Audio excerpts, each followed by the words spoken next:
What's my QAR for Chapter 8? What does that focus on? Mitch? Finney denying the war. Okay, sounds like we have a second view. And Finney comes back, and he's right here. Hello. Wake up. Huh. My second view is denial. Finney's denial. What's the QAR for Chapter 9? Yes? How Leper decides to enlist. Leper decides to enlist. And why does Leper decide to enlist? Because he sees that ski video and he's like, okay, well, if they have this, then I'm interested. Sydney, which view has he just bought into? You don't have to stare into space. You can stare at the board. Which view did he buy into when he sees the ski troops looking all beautiful and like angels and white warriors up there? Which of those two views has he just bought into?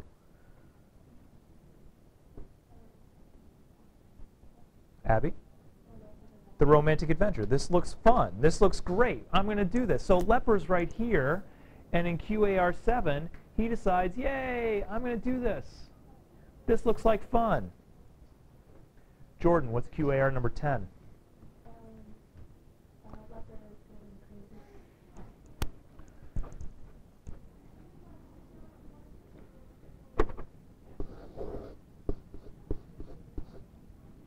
Leper's down.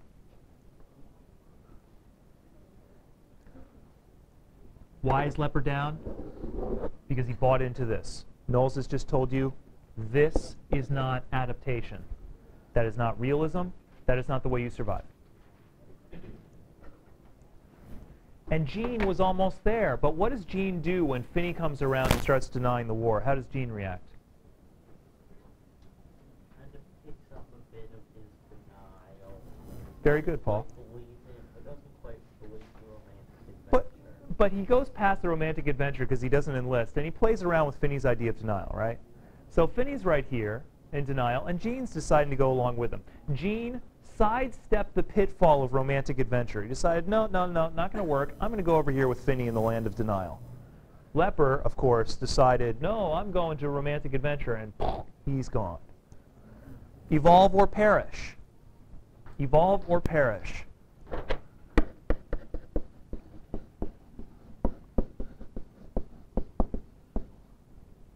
Leper did not evolve. Leper perishes. What is Chapter 11? What's the QAR for Chapter 11? Yes, Melissa. The snowball fight. What's the purpose of the snowball fight?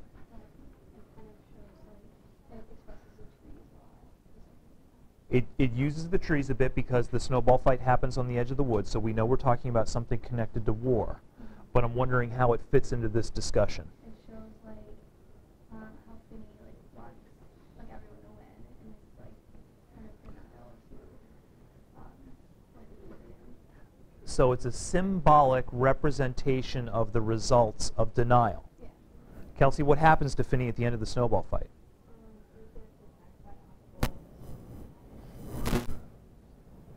Finney's denial will knock him out too. Finney has expressed denial before. You're my best friend, Jean, and I love you, so you should love me back. Denial. There is no war. Denial. He dies once. He's going to die twice. Knowles has just shown you that denial is not proper evolution either. Neither of these two work. What is 12? What's the QAR for 12? Yes, Cassie. the fact that Jean can't cry. Very good. So what has Knowles told you about these two boys?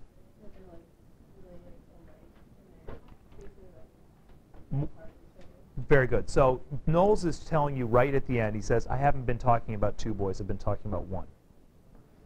He gives you a clue that helps you understand how the novel functions as allegory. He says these are two halves of the same person. And when Finney has died, a part of Jean has died.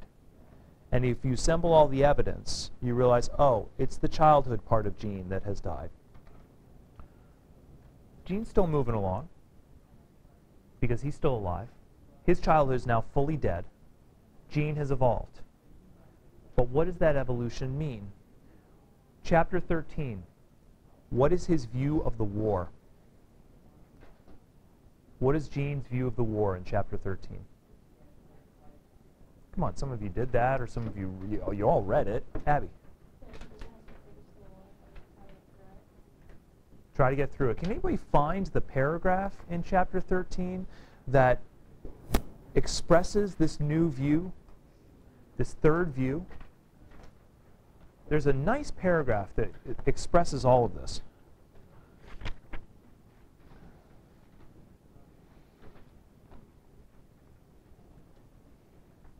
Madison. Is it on 201? It is on 201. Do you want me to read it? Yes, please. I could never agree with either of them. It would have been comfortable, but I could not believe it. Because it seemed clear that wars were not made by generations and their special stupidities, but that wars were made instead by something ignorant in the human heart. That's excellent. And once again, Knowles' rather poetic prose.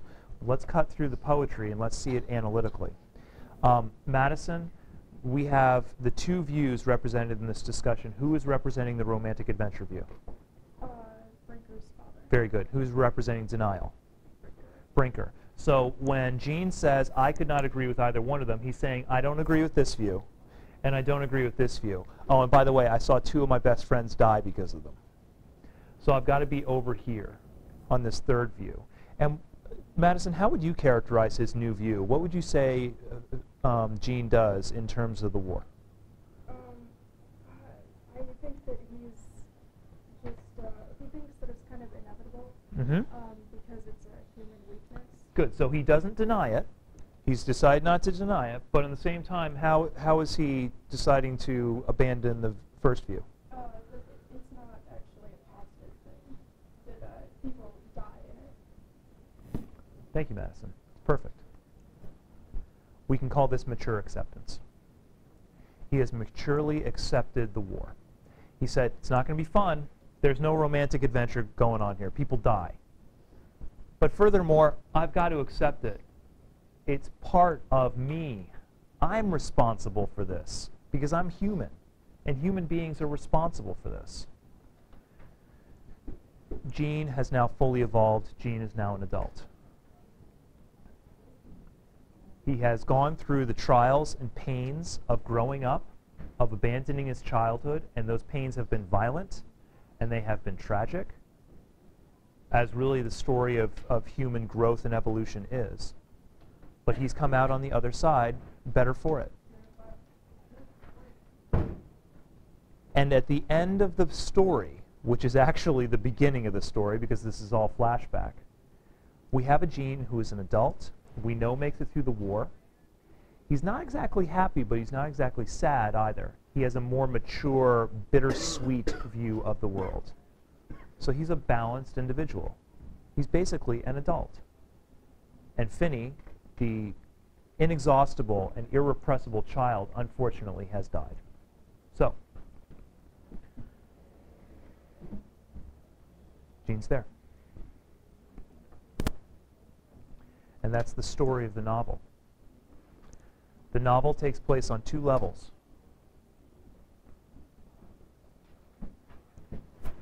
This is a representational novel, which means it is steeped in allegory and symbolism. Everything means something else. And when you're talking about this sort of novel, and by the way, not all novels work this way. Just a separate piece and some other novels will work this way. The literal level, the superficial level, is what actually happens.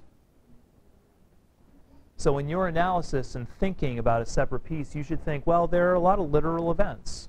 Literally, these two boys are separate and they're best friends and they're very similar. Literally, one pushes his friend out of a tree. Literally, they are facing war. Literally, one of them dies from a broken leg. Literally, leper goes insane. Literally, they watch boys on a train. Literally, there's a discussion at the end in the butt room. Figuratively, this is a story about one person growing up and what that means.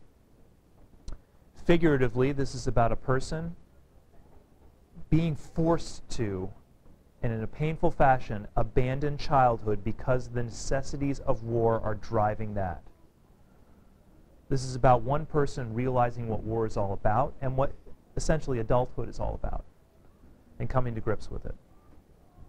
So a novel like A Separate Piece works on both levels.